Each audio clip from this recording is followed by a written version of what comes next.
लेकिन मुझे ऐसा लगता है कि देखिए हर फंड मैनेजर को आज़ादी, उसी में इनको भी पैसे लगाना चाहिए। तो भाई ये तो मुझे लगता है कि दबाव वाली बात हो गई। देखिए कहते हैं ना कि जिसके ऊपर एक मर्तबा किसी तरह का ऑब्जेक्शन उड़ जाता है उसके ऊपर हज़ारों लोग उंगली उठाने वाले हो जाते हैं। सेम आज की डेट में यही हाल क्वांट म्यूचुअल फंड का हो चुका है कि आज जब एक फ्रंट रनिंग का केस उसके ऊपर दर्ज हुआ और उसके लिए सेबी ने जब उसके ऑफिसेज पे रेड करना शुरू किया तो उसके ऊपर अलग अलग रिपोर्टें आ रही हैं। देखिए अगर पुरानी बात की जाए तो जैसा कि आपको पता ही है कि क्वांट म्यूचुअल फंड के ऊपर फ्रंट रनिंग का केस अभी चल रहा है। अब इस मामले में ये दोषी है या निर्दोषी है ये अभी कुछ क्लैरिटी नहीं मिल पाई है सेबी की तरफ से, या कहीं और किसी रिपोर्ट से भी इसकी कोई पुष्टि नहीं हो पाई है। तो वो आगे जैसा रहेगा वो तो आपको पता चल ही जाएगा। हो सकता है मैं ही आपको वीडियो बनाकर इन्फॉर्म कर दूं या कहीं ना कहीं से तो आपको पता चल ही जाएगा। लेकिन इसी बीच में क्वांट म्यूचुअल फंड को लेकर एक और भी नया मामला सामने आ गया है। वो नया मामला क्या है उस पर लोग अलग अलग तरीके से लोग बात कर रहे हैं। कुछ लोग उसको अलग नज़रिए से देख रहे हैं, मैं उसको अलग नज़रिए से देख रहा हूँ। हो सकता है आपको पता चले तो आप अलग नज़रिए से उसको देखें। लेकिन मेरे कहने का मतलब यह है कि इस मैटर को किस नज़रिए से देखना ज़्यादा बेहतर रहेगा ये आप पूरी वीडियो देखेंगे तो आपको पता चल जाएगा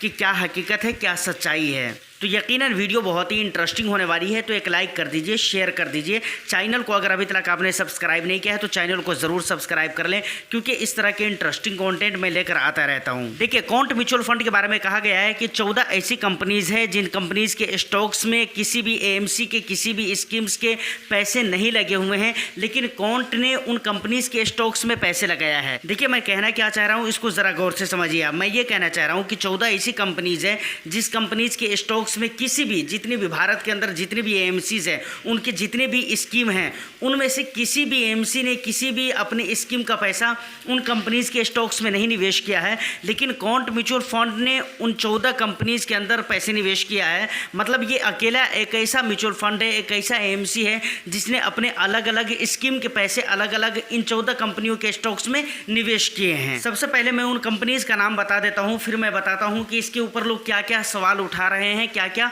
ऑब्जेक्शन उठा रहे हैं। सबसे पहली कंपनी का नाम है सेंचुरियन का, दूसरी कंपनी का नाम है जश इंजीनियरिंग, तीसरी कंपनी का नाम है विष्णु प्रकाश आर पुंगलिया, चौथी कंपनी का नाम है रोसेल इंडिया और पांचवी कंपनी का नाम है लांसर कंटेनर लाइंस, छठी कंपनी का नाम है एचपी एडहेसिव्स, सातवीं कंपनी का नाम है प्राइम सिक्योरिटीज, आठवीं कंपनी का नाम है बेस्ट एग्रो लाइफ, नौवीं कंपनी का नाम है हेयूबेक कलवेंट्स इंडिया और उसके बाद आ जाता है 10वीं कंपनी। तो 10वीं कंपनी का नाम है प्राइमो केमिकल्स, 11वीं कंपनी का नाम है सस्केन टेक्नोलॉजीज, 12वीं कंपनी का नाम है एनएससीएल इंडस्ट्रीज, 13वीं कंपनी का नाम है आशपुरा मैनकेम और 14वीं कंपनी का नाम है Nahar spring. Quant mutual fund का सबसे ज्यादा पैसा सेंचुरी इनका में लगा हुआ है, जिसमें इसका 17.20 लाख शेयर्स हैं, जिसकी कीमत 103.66 करोड़ है। Quant active fund growth scheme के स्टॉक्स होल्डिंग्स में है ये कंपनी। और एक इससे भी दिलचस्प बात बताऊं मैं आपको, इनमें से 6 कंपनीज ऐसी हैं जिन कंपनी के अंदर पूरे इंडिया में जितनी भी एएमसी है उनकी जितनी भी स्कीमें हैं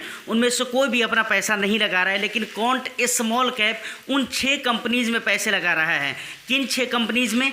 इन 14 में से 6 कंपनीज ऐसी हैं जिनमें क्वांट स्मॉल कैप अकेला अपना पैसा लगा रहा है। मतलब इसमें कोई दूसरे एएमसी की कोई स्कीम अपने पैसे को नहीं लगा रहा है सिवाय क्वांट स्मॉल कैप के। वो 6 कंपनीज कौन है? वो 6 कंपनीज इन्हीं 14 कंपनीज में से सबसे पहले नंबर पे है जश इंजीनियरिंग, दूसरे नंबर पे है विष्णु प्रकाश आर पुंगलिया, तीसरे नंबर पे है एचपी एडहेसिव्स, चौथे नंबर पे है प्राइम सिक्योरिटीज और पांचवें नंबर पे है बेस्ट एग्रो लाइफ और छठे नंबर पे है प्राइमो केमिकल्स। देखिए ये सारी डिटेल्स मैंने आपको बता दिया है। अब इस पे लोग बात क्या कर रहे हैं वो भी मैं आपको बता देता हूँ। बहुत सारे लोगों का कहना है जब से ये रिपोर्ट लोगों के सामने पब्लिश हुई है, जब से लोगों की नज़र इसके ऊपर पड़ी है, तब से बहुत सारे लोग इस तरह की बातें कर रहे हैं कि इंडिया के अंदर इतने एएमसीज हैं, उनकी कितनी स्कीमें हैं। जब कोई एएमसी अपने स्कीम के पैसे इन स्टॉक्स में नहीं लगा रहे तो क्वांट अपने पैसे को क्यों लगा रहा है? इसके पीछे का रीज़न क्या है? मतलब यहाँ पर मेरे कहने का आप समझ रहे होंगे, बहुत सारे लोगों का जो ये बात कहने का नज़रिया है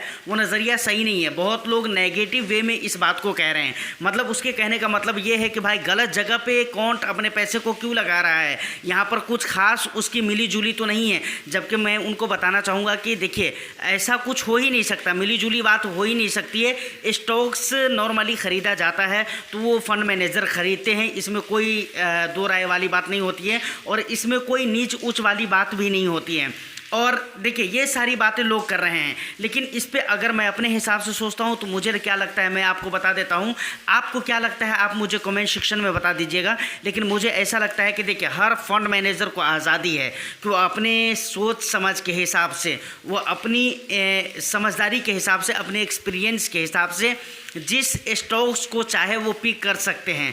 देखिए अब अगर कोई एएमसी, पूरे इंडिया में जितनी भी एएमसी हैं उनके जितनी स्कीमें हैं, अगर किसी स्कीम का कोई फंड मैनेजर अगर पर्टिकुलर एक स्टॉक को नहीं सेलेक्ट करता है, उसमें अपने पैसे नहीं लगाता है, लेकिन कोई अगला फंड मैनेजर ऐसा है जो उसमें पैसे लगा रहा है, तो इसका ये मतलब नहीं है कि अगला फंड मैनेजर गलत है। उसको पूरी आज़ादी है, वो अपने एक्सपीरियंस की बुनियाद पर जहाँ पर उसको अच्छा लगे वो पैसे लगा सकता है। वरना आप सोच कर देखिए कि अगर यही बात कही जाए कि नहीं, जिसमें दूसरे एएमसी के फंड मैनेजर पैसे लगा रहे हैं, दूसरे स्कीम के फंड मैनेजर पैसे लगा रहे हैं, उसी में इनको भी पैसे लगाना चाहिए, तो भाई ये तो मुझे लगता है कि दबाव वाली बात हो गई। ये फिर आज़ादी वाली बात नहीं होगी, ये दबाव वाली बात हो गई। तो फिर ऐसा कहने वालों को मैं ये भी कहता हूँ कि सर फिर तो सेबी को ही ये रूल और कुछ सर्कुलर वगैरह जारी करना चाहिए, जिसमें ये कहना चाहिए कि भाई कोई भी स्कीम का फंड मैनेजर किसी अलग स्टॉक में पैसे नहीं लगा सकता, उन्हीं स्टॉक्स में पैसे लगा सकता है जिसमें किसी न किसी स्कीम के पैसे लगे हुए हों। तो मुझे लगता है कि ये एक बहुत ही मतलब बेजा वाली बात हो गई, मतलब टाइम पास वाली बात हो गई, समझ रहे हैं ना। ये एक दबाव वाली बात हो गई, टाइम पास वाली बात हो गई। इस बात में कोई सेंस बनता ही नहीं है। जो लोग इसको और इस बात को लेकर काउंट को गलत नज़रिए से देख रहे हैं, मुझे लगता है कि इसमें बहुत हद तक सच्चाई नहीं है और ये बात होनी भी नहीं चाहिए। और ऐसे भी अगर काउंट की बात है ना, तो काउंट की अपनी एक अलग ही इन्वेस्टमेंट स्ट्रैटेजी रहती है, फंड सिलेक्शन के एक तरीके रहते हैं, उसके मतलब जो भी अपने पर्सनल उसके लॉ है, नियम है, वो एक अलग ही चीज़ होती है, जिसकी वजह से उसका ही रिजल्ट ये रहता है कि भाई उसके अक्सर ज़्यादातर मैक्सिमम फंड्स में आपको रिटर्न्स बहुत ही अच्छे दिखेंगे। और इसका ये मतलब नहीं कि वो बहुत ज़्यादा रिस्क लेते। देखिए बहुत सारे लोग ये कहते हैं कि भाई काउंट के फंड में बहुत ज़्यादा रिस्क होता है, लेकिन आपको मैं बताता हूँ कि काउंट स्मॉल कैप में लार्ज कैप की होल्डिंग्स बहुत ज़्यादा थी अभी कुछ दिन पहले, बाद में अभी हाल फिलहाल में उसके स्टॉक्स होल्डिंग्स को चेंज किए गए हैं, तो अब तो और ज़्यादा भर भर कर उसमें लार्ज कैप डाले गए हैं। तो ऐसा नहीं है कि रिटर्न्स बनाने के चक्कर में ये सिर्फ स्मॉल कैप पे फोकस करते हैं या फिर माइक्रो कैप वगैरह पे फोकस करते हैं, या फिर इस तरह के जो भी स्टॉक्स की कैटेगरी है उन चीज़ों पर ये फोकस करते हैं। तो फाइनली इसमें कोई इल्ज़ाम वाली बात नहीं है, इसमें कोई गड़बड़ी वाली बात नहीं है। अब जो लोग ये कहते हैं कि भाई पैसा डुबा देगा, फिर से इन्वेस्टर्स के पैसे चले जाएंगे, तो मुझे लगता है कि सर ऐसा आपको नहीं सोचना चाहिए। बाकी आप क्या सोचते हैं इन तमाम तर मुद्दों के बारे में, आप मुझे कमेंट सेक्शन में ज़रूर अपना वैल्यूबल फीडबैक दीजिए, मुझे अच्छा लगेगा। उम्मीद करता हूं कि ये इन्फॉर्मेशन आपको अच्छी लगी हो, तो वीडियो को एक लाइक कर दीजिए, शेयर कर दीजिए। चैनल को अगर अभी तक आपने सब्सक्राइब नहीं किया है तो चैनल को भी ज़रूर सब्सक्राइब कर ले। मैं फिर मिलता हूं किसी नेक्स्ट एंड इंटरेस्टिंग वीडियो में, जब तक के लिए all the best. Thank you for watching.